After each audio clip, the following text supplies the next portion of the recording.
Hello, everyone. Welcome back. Welcome back to another episode. I hope you're all doing very well today. I am doing very well myself.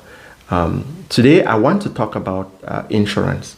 Insurance is very important to me, and I really hope it's very important to you as well. Because the one thing that is promised to us is death. Death is promised to each and every one of us. And I think a lot of us are making the mistake of not getting life insurance. Life insurance is something that it has helped a lot of people. It is still helping a lot of people, and it will help a lot of people. So each and every one of us should have life insurance. It really breaks my heart when I see somebody in the society passes on, and we are rushed to set up GoFundmes. Whereas when the person was alive, the person was driving very expensive cars, living in a very big house. But they did not set up life insurance for themselves to take care of their funeral cost and to take care of their family members when they're gone. And that's what life insurance is there for. Monthly, most of us pay for our cell phone bill. Most of us pay for car insurance.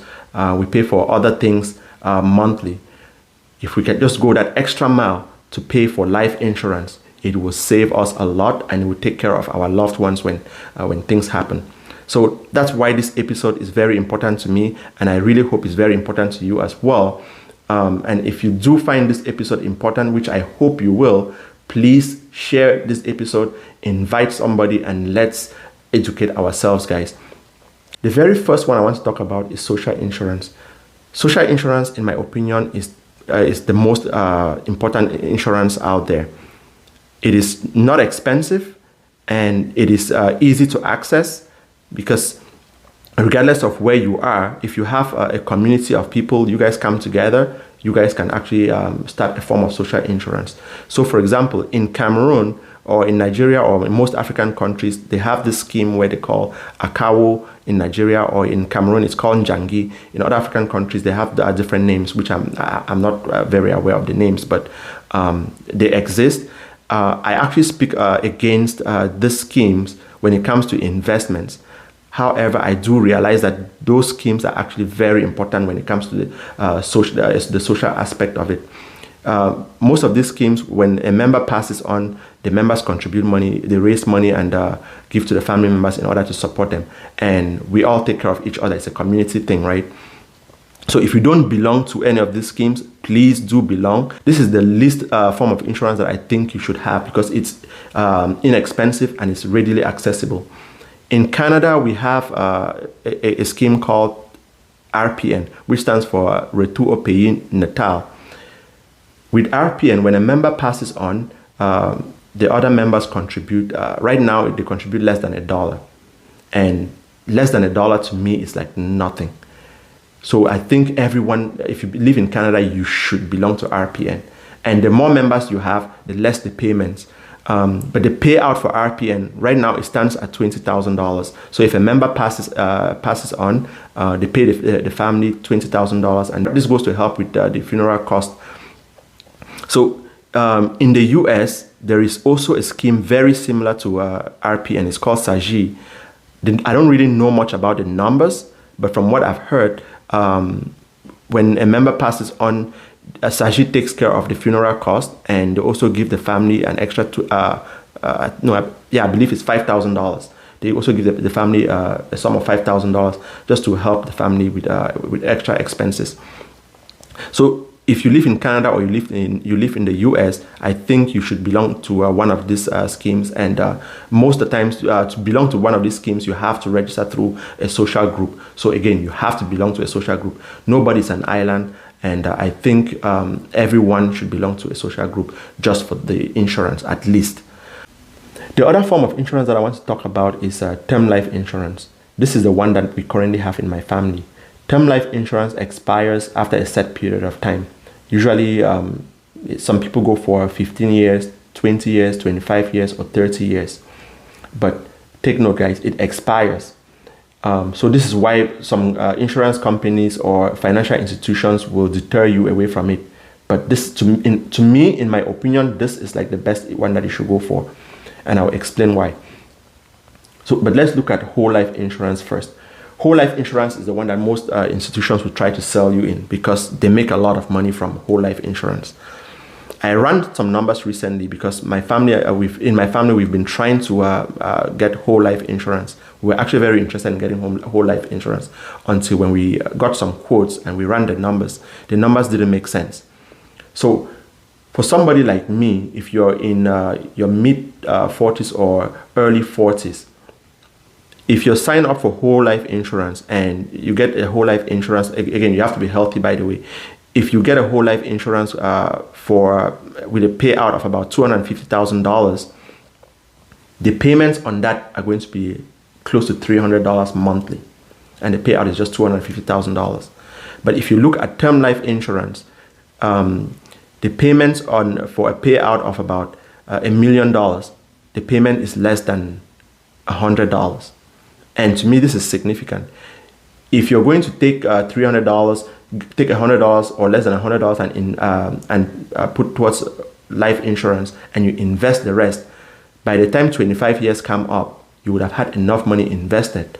So this is why I advise people to go for term life insurance. The amount of money that you have had invested, yes, the life insurance will expire, the term life insurance will expire, but by this time your house would have been paid off, your children would have gone through school, and you don't need that much money to retire. But also, the amount of money that you've invested, it would have grown over time, and you will have enough money to take care of yourself when you retire.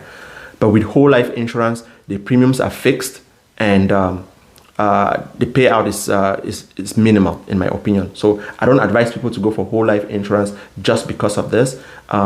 Now, some financial institutions will package whole life insurance as an investment, and they will have like a cash portion of it where they will invest that. But in my opinion, it's still the payment is minimal. The investment, it doesn't make sense. So I will not advise anybody to go for it.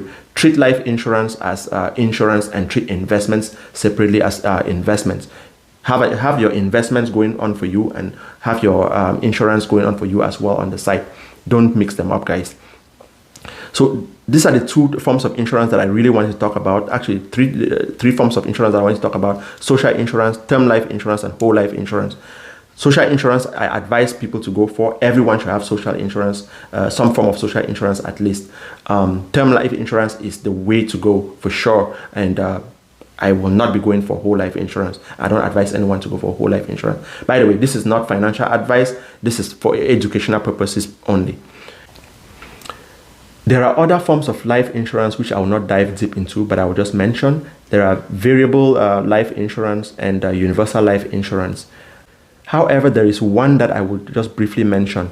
It's called burial insurance or death insurance. The payout for this one is usually very low. It's about $25,000 or $30,000. But this one just goes to take care of your funeral expenses when you eventually pass on. The payments for this monthly are actually very minimal. So you can also get this one as well.